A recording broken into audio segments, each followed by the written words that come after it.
Aujourd'hui, nous allons travailler sur une photo qu'Yvan m'a envoyée. Donc, une photo d'un paysage. On va constater quelques petits problèmes au niveau de cette photo. Je dirais qu'elle est un peu surexposée. Donc, il a voulu avoir du détail ici, mais on a beaucoup trop de surexposition. Donc, on va travailler là-dessus. Bon, la pierre ici devant, on devrait normalement fermer la photo, mais elle est un peu trop présente. Donc, on devra, à mon avis, faire un recadrage un peu différemment. Et on va en profiter pour redresser l'image qui est un peu de biais à ce niveau-là. Donc, première étape, on va travailler ici sur la correction d'expo. Donc on va la réduire. Je pense qu'il faut au moins réduire de A ni L, peut-être un peu plus même d'ailleurs.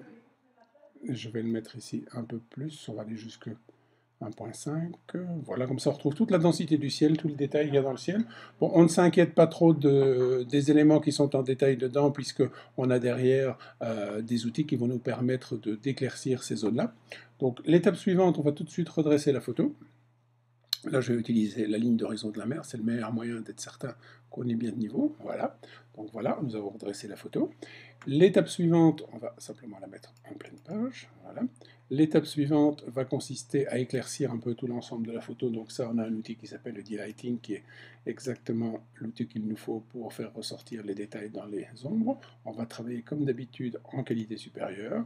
Il me propose 50%, et bien ça me correspond assez bien à ce que je veux faire. On retrouve du détail, on retravaillera encore un petit peu plus en détail par la suite. On va donner un petit peu de punch à l'image. Donc là, on va travailler avec le niveau et courbe. Lumière, niveau et courbe. Donc ici, on va surtout assombrir un peu les zones, vous voyez, qui est un petit peu trop claires. Voilà, on peut essayer de remonter un peu la courbe pour faire une courbe en S. Par contre, là, on perd un peu de détail. Voilà, là, de ce côté-là, c'est pas mal. Et on va garder ici cette courbe en S de ce côté-ci. Voilà, au niveau peut-être même un peu moins, parce que je retiens. Voilà, un tout petit S. On va donner un petit peu de chaleur dans le ciel aussi, puisqu'il est un petit peu pâle, donc on va utiliser pour ça les Hue Points, c'est l'outil idéal. Donc ici, dans notre exemple, on va travailler ici sur la chaleur.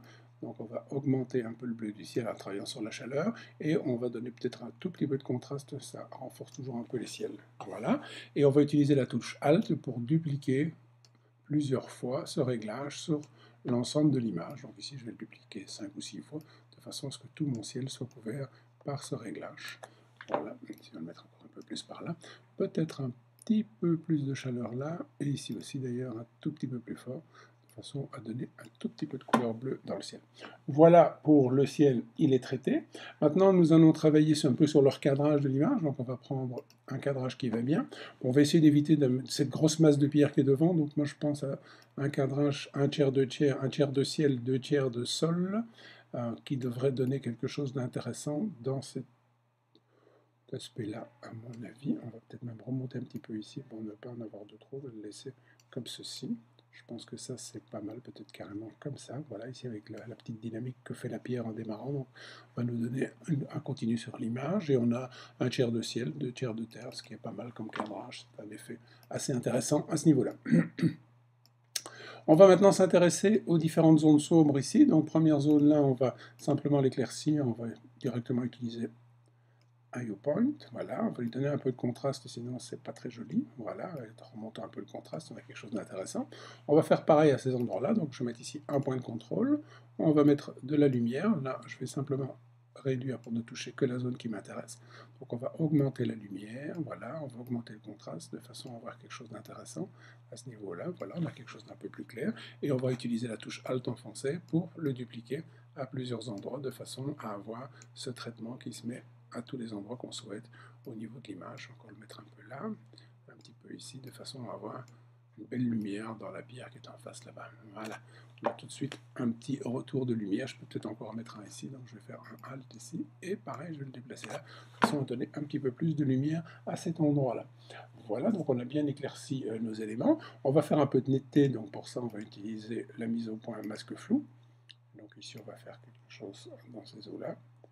Voilà, dans les 30, ici ça devrait être pas mal, je crois, il ne faut pas trop pour ne pas... Voilà, et on va mettre un seuil de 7 derrière. Voilà, comme ça me semble pas mal. Ici, j'ai peut-être un petit peu trop de lumière, ça me semble attirer un peu trop le regard, donc une dernière petite retouche, on va mettre un point et on va baisser légèrement la lumière, parce que je trouve que cette lumière m'attire directement le regard quand je regarde la photo. Peut-être augmenter légèrement le contraste dessus, voilà, pas trop, comme ceci. Voilà, je pense que c'est à peu près bon au niveau du résultat. Donc voilà l'image finale de l'image qu'Yvan nous a envoyée.